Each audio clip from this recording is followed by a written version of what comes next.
encargada, soy abogada de la Universidad de Chile, magíster en Sociología de la Universidad Católica y ahora prospecto de estudiante de doctorado en la Universidad de Minnesota en Estados Unidos. Entonces esta es como de mi último vínculo, espero, con Chile para, bueno, crear lazos y mantener una investigación a la voz. Yo les voy a hablar sobre la deuda del Estado con la población penal, privada de libertad en particular, y Carlos Sánchez sobre la deuda de la ciudadanía, y después dejo que te presente. Ya, les cuento entonces más o menos de qué va esta investigación. Dale, Carlos. Hay una constatación inicial para los que vemos el sistema de la población penal.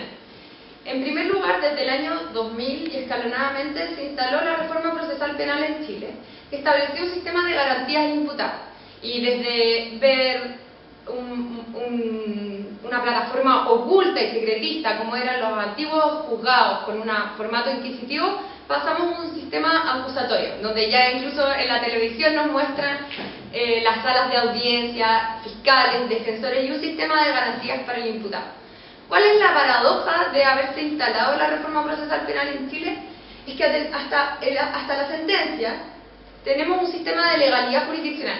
Nos basamos en la ley a través de la reforma procesal penal con el Código Procesal Penal, pero termina la sentencia y pareciera que termina la sentencia, empieza la ejecución penal y empieza a operar un sistema de estado de excepción.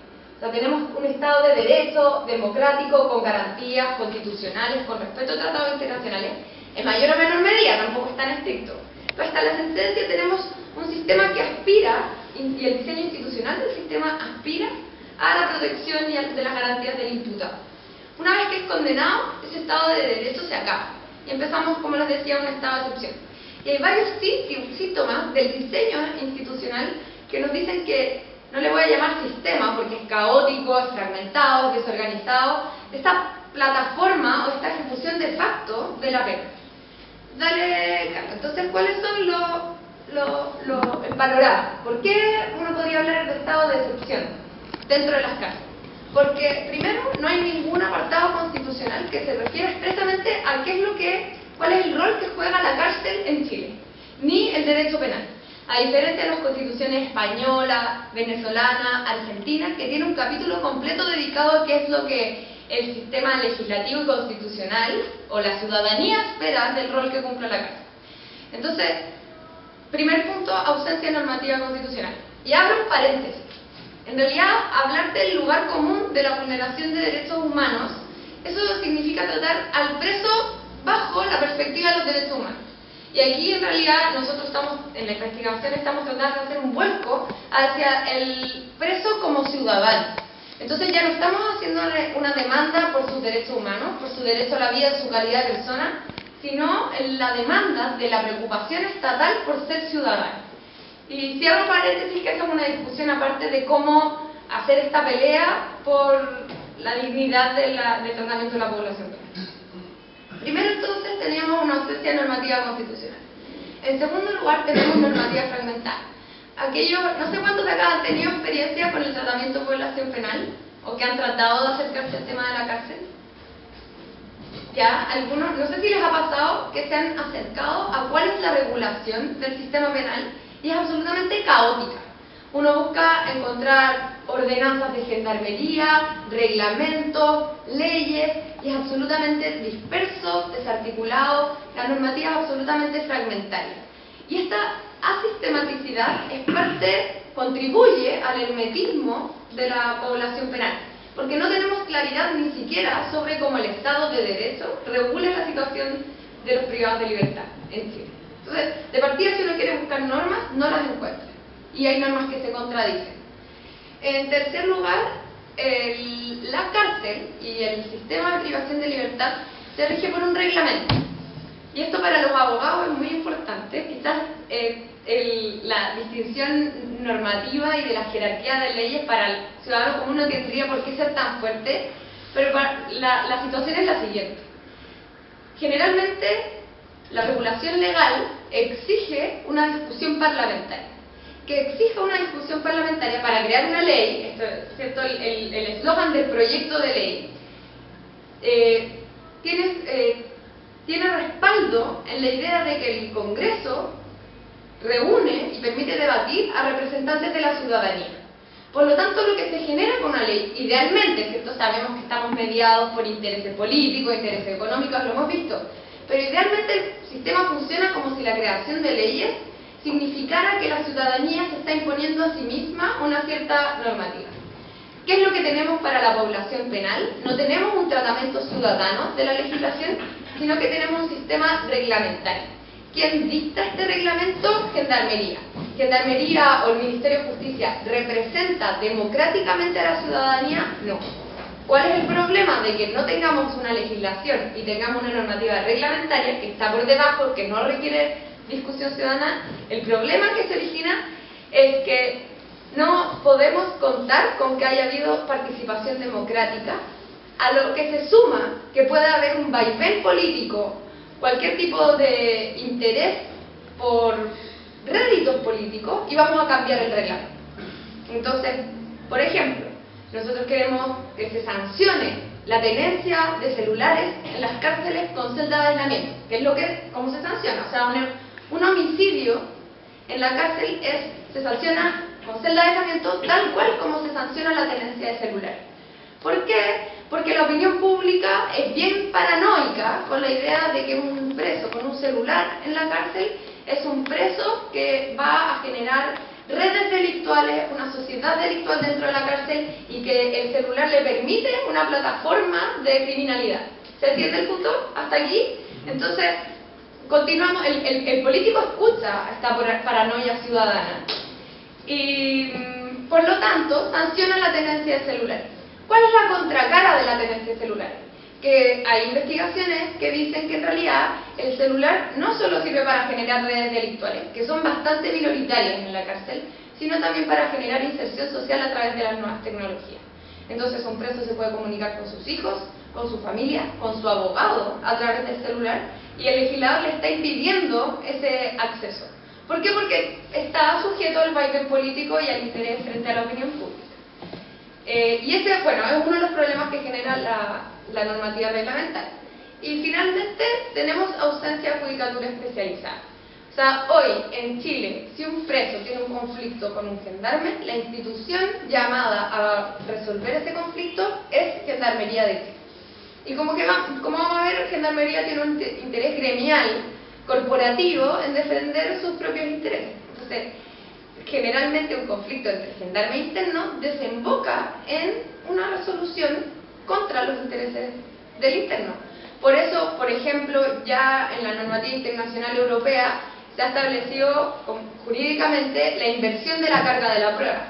O sea, si un interno acusa a un gendarme, el interno no tiene que presentar pruebas contra el gendarme, que es normalmente la situación de acusación, porque el gendarme estaría amparado bajo el principio de presunción de inocencia, sino que por ser población vulnerable es el gendarme quien tiene que presentar evidencias de que él no ha vulnerado los derechos de los internos. Entonces, ¿se entiende? Ese es otro modelo en que se permite que el interno tenga una protección dada su condición de especial relación de sujeción con el Estado y su condición de población vulnerable. Sigo entonces. Bueno, y volviendo al punto, solo repasar el punto de cuál es el problema de que se rija por normativa reglamentaria, es que además la población privada de libertad está sujeta a la vulneración permanente de todos sus derechos constitucionales. Y aquí hay un problema porque se sostiene que habría que hacer una fiscalización adecuada de las cárceles y un catálogo exhaustivo de derechos de los presos. ¿Cuál es el problema? Que las cárceles son instituciones totales y complejas y son un microcosmos adentro del cosmos de la sociedad civil libre. ¿Cuál es el problema? Que surge de que sea una institución compleja, de que es imposible regular exhaustivamente todos los aspectos a que están llamados a regularse en las cárceles. Y además, a esto se suma que tenemos toda una cultura del management carcelario a partir de los años 90, en donde se impuso la idea de la privatización carcelaria. Entonces, por ejemplo, un interno tiene derecho a higiene, por ejemplo, a la luz de la Convención Interamericana de Derechos Humanos o de los principios a favor de las personas privadas de libertad. Que como tiene derecho a higiene, tiene derecho a una ducha diaria. Supongamos ese indicador. Una cárcel privada va a dar una ducha diaria. ¿Pero cuánto dura esa ducha? 10 segundos. Nada, es una ducha simbólica para cumplir con un indicador interno, para tener el ticket del checklist de catálogo de conductas que debió haber seguido la cárcel concesionada para amparar los derechos de lo interno. ¿Se entiende el punto? Sí. Entonces, al final la cultura del management, sumado a la imposibilidad de regular exhaustivamente todas las fórmulas de protección para la población privada de libertad, vulnera sus derechos. ¿Hasta ahí estamos bien? Sí. Ya. Perfecto. Sigo entonces. Entonces, ya tenemos, primer punto, tenemos una vulneración del Estado, o sea, la deuda del Estado es que no tenemos regulación legal, tenemos una regulación reglamentaria. En segundo lugar, tenemos un problema a nivel constitucional. Y me interesa particularmente recalcar este punto, porque la ONG con la que trabajamos, Cúrcalo, es uno de los proyectos estrella y que hemos tratado de favorecer a través de alianzas políticas y de alianzas con Gendarmería. En Chile se ha excluido la visibilidad política de la población penal a través de la negación del derecho a voto, de manera constitucional. Primero, entonces todos los condenados a pena fictiva 3 años y un día se les niega el derecho a voto, siendo que en principio la pena que se debiese imponer es la mera privación de libertad. Y eso lo podríamos dejar a discusión política. Algunos podrían contraargumentar y decir, yo creo que el preso no es ciudadano porque ha violado el pacto social y deberíamos excluirlo socialmente. Y esa discusión de los pros y de contra de la exclusión social y política puede estar sujeto a discusión. Pero hay un segundo punto. O sea, yo estoy en esta discusión, yo estoy a favor de darle derecho a voto a los presos, pero admito que a nivel constitucional al menos es debatible. Pero hay un segundo punto, que es que los presos sujetos a prisión preventiva, o sea, si tú eres solo imputado en una causa, te imputaron por un abuso sexual, te imputaron por una estafa, te imputaron por un hurto, y estás sujeto a prisión preventiva, y son las elecciones, no se les permite, o sea, de facto se les quita a los presos su derecho a voto porque no se instalan urnas en las cárceles, no hay un sistema de votación por correo. Y esa persona es una ciudadana que todavía no ha sido condenada. ¿Se entiende el punto? Entonces, de facto el Estado ha excluido a la población penal de su derecho a voto, una población penal preventiva. Ahora, ¿han habido voces en contra de esta medida que de facto excluye a los presos que sí tienen derecho a voto?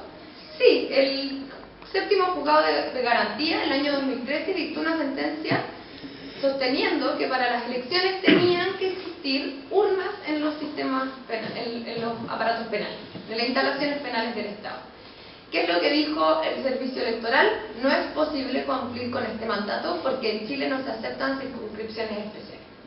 Entonces tenemos un problema a nivel de poder ejecutivo que no se ha resuelto a nivel de poder legislativo. Entonces vemos que otras autoridades, que no son la ciudadanía, están discutiendo sobre la población penal. Vuelvo al problema inicial. Nunca hemos discutido ni reflexionado ni a nivel constitucional ni a nivel ciudadano qué es lo que debería estar pasando con nuestros presos. Sigo además con la siguiente diapositiva, que es que el Estado de Chile incumple permanentemente sus obligaciones de derecho internacional. Y el derecho internacional tiene esta desventaja de no ser coercitivo, como sí son la consagración de derechos a nivel constitucional, pero al menos ofrece guías y orientaciones que el Estado voluntariamente suscribe. Entonces, por ejemplo, el Estado de Chile suscribió el año 2008 y se publicó el año 2009 la ley en la cual suscribe la obligación de instalar en Chile el protocolo nacional, o sea, el mecanismo nacional de prevención contra la tortura. El natural llamado a cumplir esa labor era el Instituto Nacional de Derechos Humanos. Y Chile, hasta la fecha, o sea, 7 años después, incumple su deber de establecer un mecanismo nacional de prevención contra la tortura. Y uno diría, bueno, en realidad el contexto latinoamericano está precarizado, Chile es un país del tercer mundo, en realidad ha sido difícil cumplir con este tratado internacional. En realidad, si uno ve el contexto latinoamericano, estamos muy atrás, Bolivia tiene su Defensoría del Pueblo, Argentina, Uruguay, o sea, países que uno diría están en una relativa situación económica similar, en una evolución política, un sistema democrático más o menos parecido, y aún así no hay una preocupación real por la población penal. Por lo tanto, se incumplen los tratados internacionales. Y ya llevamos 3 formas de incumplimiento. No tenemos ley, no tenemos judicatura, no tenemos constitución y no tenemos cumplimiento de los tratados internacionales. Y el Estado está en deuda con la población penal en ese sentido. Dale. Y les quiero mostrar esta última diapositiva en que, a propósito de una investigación para la Universidad Diego Portales, tratamos con un equipo de definir cuáles son las falencias de diseño institucional. Porque las falencias, como les reitero, a nivel de derechos humanos ya están claras. Hay hacinamiento, hay tortura, hay violación dentro de las cárceles, hay robo de los gendarmes a los presos, se violan las mujeres dentro de los recintos penitenciarios femeninos. O sea, hay una vulneración constante. Pero la pregunta es, no solo hagamos el diagnóstico de esta vulneración sistemática de derechos, sino hagamos el diagnóstico del diseño institucional del sistema que ampara esta vulneración. ¿Y cuál es más o menos un diseño azaroso? Porque nadie se ha puesto a pensar bien qué es lo que queremos con cada institución. Y identificamos algunos problemas especialmente cruciales para definir qué es lo que favorece esta cultura institucional de patrones de abuso sistemático.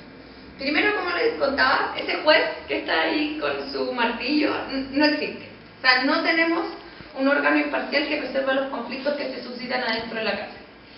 ¿Quién ocupa de facto esa posición? Gendarmería de Chile, como ya les comentaba. También el Ministerio de Justicia a través de las Seremis de Justicia. Y solo como un paréntesis, el año pasado más de 500 internos no pudieron salir teniendo derecho a su liberación anticipada por haber cumplido con las normas de la buena conducta, porque José Antonio Gómez dictaminó dentro del Ministerio de Justicia que no salía ninguna persona de una cárcel chilena si no era con su visto bueno. Y ustedes tenían, nosotros entramos a audiencia con el Ministerio de Justicia porque no podíamos creer esta situación. Decíamos, tenemos recursos de amparo interpuestos ante el Poder Judicial, porque el Ministerio de Justicia nos está estancando a todos nuestros presos con derecho a salir. Y teníamos cúmulos de papel, o sea, veíamos cómo los funcionarios tenían cúmulos de papel esperando a ser firmados por José Antonio Gómez. Como se imaginarán, como José Antonio Gómez está preocupado de su carrera política y no de los derechos de la población penal privada de libertad, tenía que estar mirando a los posibles Claudios Espiniak que salieran de la cárcel para que no le apuntaran los datos en caso de que tuvieran una reiteración delictiva. ¿Se entiende el punto? Quizás lo dije un poco rápido. Entonces, el punto es el siguiente. Tenemos un ministro de Justicia atento a los réditos políticos que imparte justicia guiado por su interés, guiado por su carrera política. ¿Por qué no tenemos esa figura de un juez resolviendo conflictos dentro del aparato penal? Y por lo mismo, si un preso pide la salida esporádica para ir al funeral de su esposa, así hemos visto casos dramáticos. Si un preso pide la salida diaria para poder hacer su tratamiento dental, porque tiene una infección tremenda, no hay posibilidad de que salga porque nadie quiere asumir el costo de una eventual tragedia producto de una reiteración delictiva. Y el problema es que necesitamos órganos imparciales que vean esto a nivel de estadística. El 90% de los presos no reincide, o sí reincide, pero alguien que sea capaz de ver los grandes números y no estar expuesto a la acusación pública de haber permitido la liberación anticipada. ¿Quiénes más están llamados a impartir justicia? De facto, el Poder Judicial. ¿Cómo interviene el Poder Judicial? A través de los recursos de amparo y protección constitucionales. Pero esto es una estadística mínima que llega a los tribunales de justicia.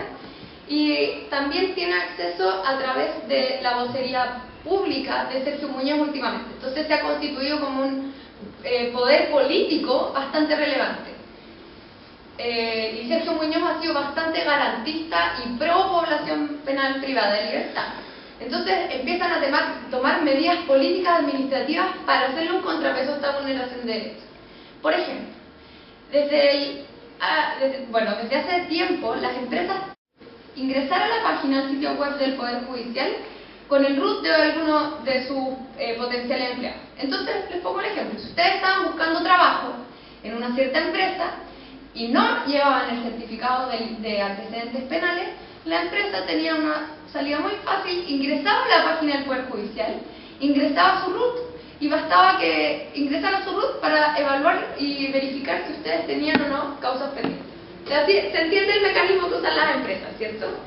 Entonces, Sergio Muñoz impidió la búsqueda por root. Pero esto es una decisión que está en el margen de la institucionalidad. Es un poco administrativa, es un poco política, pero finalmente redunda en el beneficio de la población penal para eliminar o contrapesar esta estigmatización que pesa sobre la población penal o la población con antecedentes penales. Entonces, tenemos un Poder Judicial que trata de hacerle este contrapeso al Ministerio de Justicia y a Gendarmería de Chile. Por último, el Poder Judicial también interviene en las cárceles a través de su ley de presupuesto. Entonces, por ejemplo, el Poder Legislativo en Chile jamás ha dicho expresamente: los juzgados de garantía son quienes se encuentran mandatados para evaluar los conflictos de la población penal, y que son los naturales llamados a resolver los conflictos. Los juzgados de garantía, ¿cierto?, son un nuevo órgano creado por el sistema procesal penal, y que dentro de sus competencias se encuentra la resolución de conflictos penitenciarios. Pero nunca se creó una ley, ningún reglamento que permitiera establecer cuáles eran las funciones específicas del juez de garantía y cómo iba a resolver estos conflictos. Por eso los jueces de garantía se han excusado diciendo: una vez que tengamos la ley, nosotros vamos a empezar a resolver estos conflictos.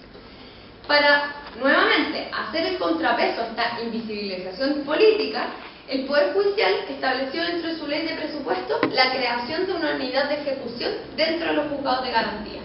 Y esta es una maraña, es una acrobacia del Poder Judicial para empezar a entregarle recursos a los juzgados de garantía para que al menos con la plata no haya problemas. Pero sí hay un problema en la medida en que no hay ninguna preocupación legislativa por establecer cuáles son las competencias de este órgano. Entonces, de facto, el Poder Judicial está supliendo la falta de preocupación legislativa ciudadana, estatal, etc. Además, tenemos problemas con Gendarmería de Chile, que, como sabemos, es una institución corporativa, gremial, militarizada, y además, ojo, que se ha convertido en el chivo expiatorio de los problemas de la población penal. Está bien, Gendarmería de Chile tortura, pero Gendarmería de Chile no recibe recursos, no recibe capacitación, se encuentra altamente fragmentada, tiene intereses corporativos dentro de su institución, porque Gendarmería de Chile tiene, por ejemplo, una alta dotación de gendarmes dedicados a la seguridad, y además tiene una dotación de funcionarios profesionales. Y como ustedes imaginarán, hay problemas entre la asociación de profesionales y la asociación de gendarmes. ¿Qué es lo que ha hecho el Estado para un poco mitigar esta labor psicótica de Gendarmería de Chile de estar preocupada de la seguridad y además de la reinserción social? Crear aparte un Servicio Nacional de Reinserción Social. Pero esta es nuevamente una medida azarosa de políticas públicas, atenta a los intereses de la ciudadanía que reciben como una buena noticia que hay un Servicio Nacional de Reinserción Social. Uno a primera vista está de acuerdo con el eslogan. ¿Cuál es el problema? En que si tenemos una forma de atender a la cárcel como la principal herramienta de política pública frente al castigo, lo que no necesitamos reinserción social. Lo que necesitamos es un filtro que reduzca la población penal. Como no hay una reflexión de diseño institucional, esta es una medida desorganizada, caótica y ad hoc. Termino con los tres últimos puntos de la exposición. Además, tenemos un problema aquí. Todavía no doy la vuelta. Tenemos un problema con fiscalía. Si hay, por ejemplo, un homicidio adentro de una cárcel, o una riña, o lesiones, Fiscalía enfrenta una cultura de alto secretismo para poder investigar ese delito, que como así se investiga fuera de la cárcel, debiese investigarse dentro. Entonces, Fiscalía, primero, no tiene una unidad especializada para enfrentar este tipo de víctimas especialmente vulnerables, sujetas a la protección estatal. Y entre paréntesis, es como si, por ejemplo, fuéramos a un hospital y encontráramos a 50, 60 personas muertas por riñas o funcionarios. Esa es la tasa que tuvimos de muerte del 2014. Y nadie soportaría que en una institución estatal murieran por funcionarios o por otros pacientes en un hospital 50, 60 personas al año. Y en las cárceles sí se permite. ¿Se entiende la comparación, cierto? O sea, tenemos una institución estatal donde muere gente por funcionarios, o por suicidios, o por riñas. Es una institución del Estado. Entonces, Fiscalía se enfrenta a una cultura de secretismo. Incluso, y es un doble secretismo, porque tenemos el secretismo de Gendarmería de Chile, que no va a acusar a sus funcionarios, y tenemos el secretismo de los propios internos, que no van a acusar a otros internos por temor a represalia, y no van a acusar a un gendarme también por temor a represalia. Y hay un tercer problema adicional. Tenemos una cultura en que nadie quiere ser el sapo, como se le dice a los que delatan a sus compañeros, y además hay una cultura que favorece autodelatarse respecto de otro interno. Es la figura del Perkin. Para pasar de Perkin, en toda esta escala jerárquica de las familias carcelarias, tenemos el Perkin, tenemos el soldado y tenemos el choro, en esta pirámide jerárquica. No es que yo haya participado, pero más o menos lo que cuentan los internos. Para pasar de Perkin a soldado, lo que tiene que hacer un Perkin es delatarse y autoinculparse de una muerte, un homicidio que haya cometido un soldado o el choro. Entonces, no solamente tenemos una cultura de secretismo, sino una cultura que favorece identificar a otros como potenciales culpables dentro de los delitos dentro de la cárcel. ¿Se entiende el problema, cierto? Entonces, problema por todos lados. Además, tenemos una institución de la defensoría, porque un condenado adentro de la cárcel se puede convertir en víctima de un homicidio, o puede además ser imputado por otro delito dentro de la cárcel, o incluso puede continuar con la necesidad de asistencia jurídica dentro de la cárcel. Por ejemplo, como les contaba, si quiere optar a un beneficio de salida diaria, salida dominical, talleres de reinserción, unificación de penas, abono, rebaja anticipada, un montón de detalles administrativos, obviamente caótico y desorganizado, de lo que uno todavía es difícil armarse un panorama normativo claro, y este preso quiere acceder a todos estos derechos. La Defensoría Penal Pública creó una unidad de defensa penitenciaria. Esa unidad, por ejemplo, acá en Valparaíso, cuenta con 3 defensores penitenciarios por una población penal de algo así, no lo tengo claro, pero algo así entre 5.000 y 7.000 internos. 2 o 3 defensores penitenciarios para atender a toda esa población penal. Entonces, primero tenemos un problema de cobertura.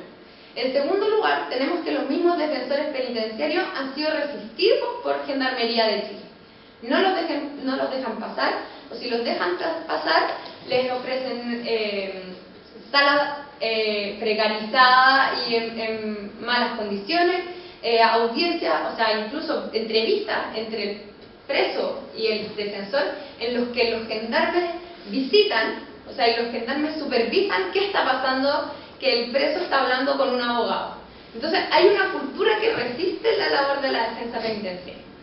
Y para terminar, hay un tercer problema adicional, es que no hay observadores, o no se han institucionalizado observadores consistentes de este problema carcelario.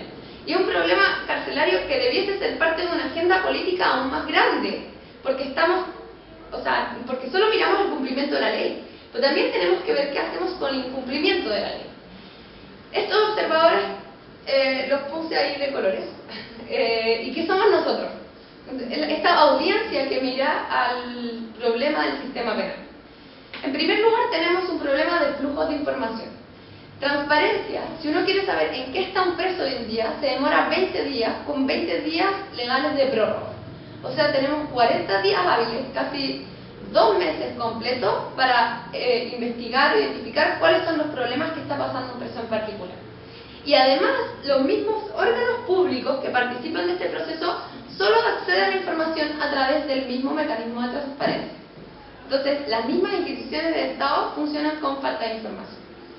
Primero, entonces tenemos un problema de flujo de información entre la ciudadanía, entre las instituciones del Estado y entre ellas entre sí, ¿cierto? Tenemos además que faltan que dentro de la ausencia de esto, o los problemas que se dan a nivel de estos espectadores, que somos nosotros, está que la prensa manipula el fenómeno del delito, siendo que podría constituirse en un poder político relevante para visibilizar el problema de la precarización de la población penal. 1.